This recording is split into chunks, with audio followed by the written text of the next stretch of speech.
I was born in the southern part of Iran, a city called Abadan, born in a Muslim family, Shiite Muslim family. My grandfather was a Muslim leader, and he had 19 children, and out of 19 children, he had 84 grandchildren. And obviously, he had to choose one to carry the spiritual pattern of the life and the teachings for the next generation. He asked, he had, obviously there had been some things that, some things had happened, some accidents that I should have been killed, but every single time before a danger was coming toward me, I saw the silhouette of a person that always was there, and I spoke of it openly to others. And my grandfather took that sign, obviously, that there is the spiritual leaders of Islam are looking over this boy and protecting him. So he gave me very close attentions, and he taught me all the things I knew about Islam. I joined Hezbollah. I was in that army for about 3 years. I was studying Quran extensively then.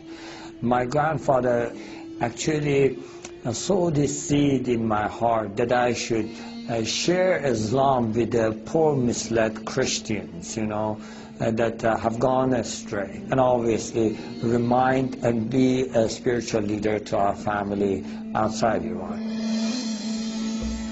I traveled to Malaysia, where I was caught with 30 illegal passports, put in prison. And so I started teaching Islam in the jail and telling everybody what they must do, what are their duties toward Allah.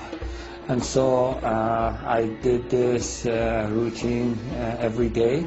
I prayed obviously 5 times a day.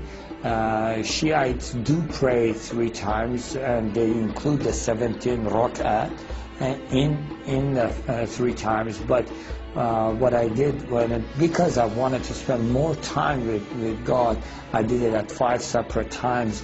And then in the end of the evening, I would pray extra prayers. I would have the habit of reading through the Quran cover to cover once every 10 days. And I had gained the spiritual powers out of Islam. In Quran, they have the Jannah and the spiritual beings. And so speaking to them is not forbidden.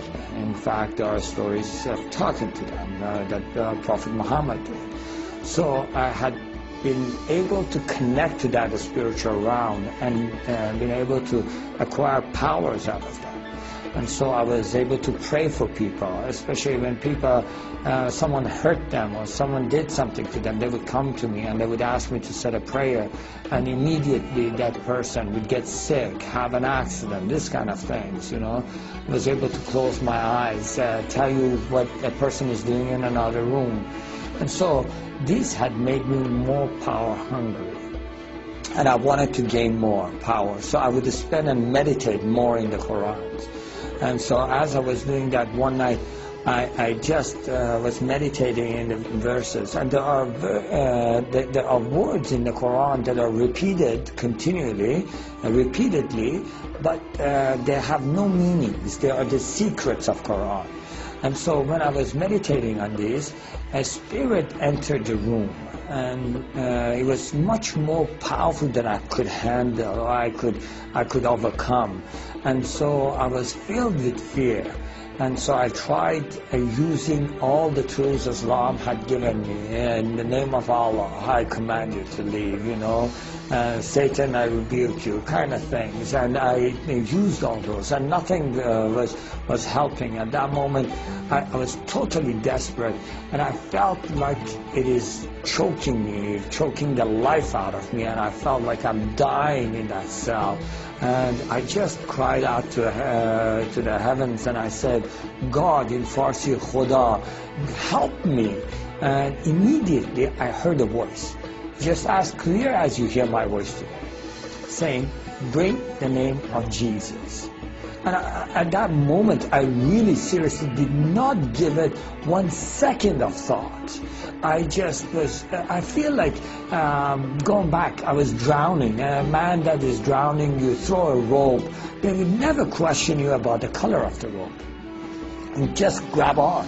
And so I did. I said, Jesus, if you are true, show me yourself.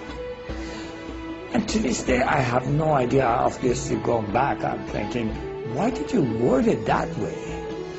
Why didn't you just say, Jesus, help me? I don't know why, but that's the way it came out. And before I was finished with the sentence, everything was back to normal. Now, that was not my conversion. That was the beginning of my confusion. Why would Jesus help a Muslim? Now, I had done everything in my power to be a good Muslim. I had already tried to go and commit myself to, in the way of Allah and be a martyr for Him, you know, walking on the mines. And so the government of Iran used to issue the people that are fadai, or the ones that are willing to give themselves, to sacrifice themselves, a special Quran that had the stamp of the government. And I had participated in the executions by hanging. You know, I had done everything that I thought I must do against the infidels, and anything and everything I must do to share Allah with others. So I knew that something is wrong, and that was not because I doubted Allah or doubted Islam or anything. I fully believed, and I didn't know what that is, and it just confused me.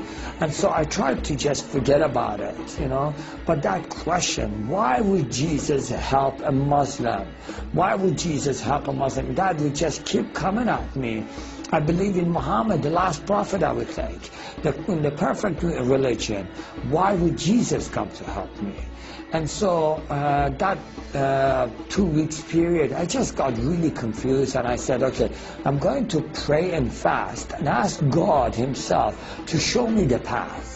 Obviously, I thought at that moment, and there are verses and things taught in the Quran that says the ways of Allah are many, and no matter what part and what part of the mountain you climb, you always come to the same mountaintop.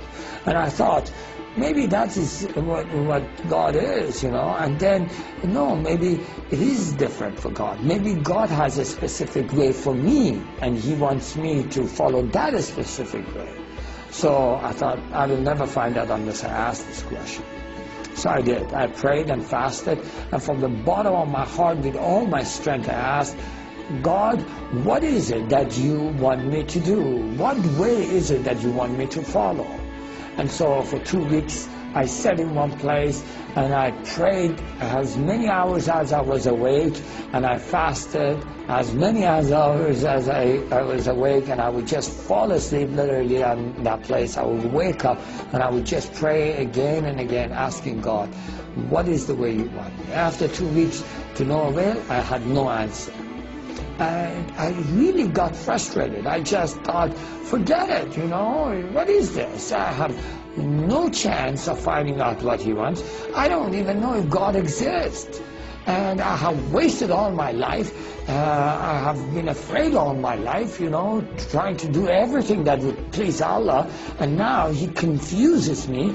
If Allah is all great and He sees the heart, He knew in my heart I love Him. And what matters if I call Him whatever name I call Him? He knows in my heart I love Him. And if it does matter to Him, I ask Him. For 2 weeks I sat, prayed, and nothing happens. So, you know what? I'm going to go do my own thing. I'm going to go walk my own path. I'm going to do what pleases me. Obviously, at that very moment, I felt the power of God filled the room. Now, in Islam, the greatest sin you can commit, and you can never be forgiven for that, is doubting God Himself, doubting His teachings, doubting His prophet. And I had done that.